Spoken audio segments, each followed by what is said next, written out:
Certains ont une technique gourmande pour attirer à eux jeunes et plus grands. Chaque année, les différents organismes proposant des séjours linguistiques se réunissent à Monaco, à l'auditorium, pour venir faire découvrir les différentes formules existantes.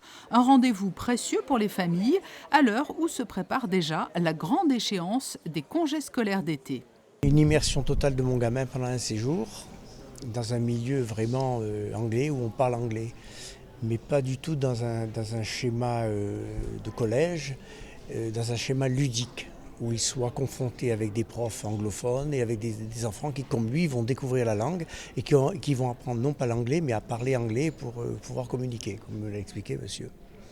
Et toi, quelles sont tes motivations? Qu'est-ce que tu attends d'un séjour linguistique? Qu'est-ce que tu aimerais? Ben, apprendre l'anglais parce que c'est la langue qui est le plus parlée au monde et j'en ai besoin pour faire mes études et tout ça. Que leur avez-vous proposé et que propose votre organisme? Alors nous, on base vraiment notre structure de programme sur une partie cours et on associe toujours cette partie cours à une activité ludique, qu'elle soit sportive ou culturelle, pour justement rendre l'anglais beaucoup plus sympathique. On se retrouve dans une école où on a des jeunes venus du monde entier qui sont là pour apprendre. Au fil des années, ces types de séjours linguistiques sont devenus de plus en plus fréquents. Les formules sont donc nombreuses pour encourager les jeunes à venir se perfectionner dans l'apprentissage d'une langue.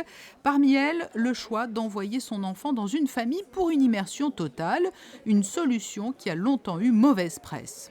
On a beaucoup de monde qui nous disent pareil, beaucoup de monde, surtout les parents qui ont eu une mauvaise expérience et du coup ils disent oh non, les enfants ils partent pas en famille, mais nous on essaie quand même d'encourager parce que touche du bois, on a toujours de super familles, ils restent en contact après. On a choisi, on travaille avec des écoles de confiance en Angleterre, on est une petite structure donc pas beaucoup d'écoles et c'est tous des écoles familiales. Donc ils connaissent très bien leur famille.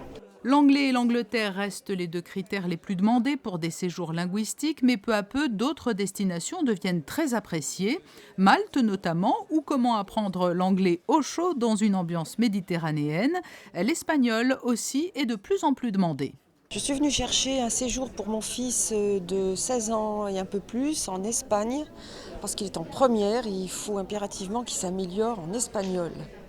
Alors, qu'attendez-vous de ces organismes et quelles sont les formules qui vous ont peut-être séduite aujourd'hui? Alors ce que j'attends, c'est que mon fils passe un moment agréable, sans stress, parce qu'ils sont quand même assez pressurisés toute l'année en lycée, qu'il puisse profiter de l'Espagne et y apprendre. Je pense que idéalement, ce serait dans une famille.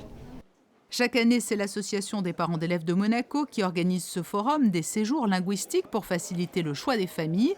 Et sachez-le, il n'est pas trop tard pour trouver et réserver la bonne formule.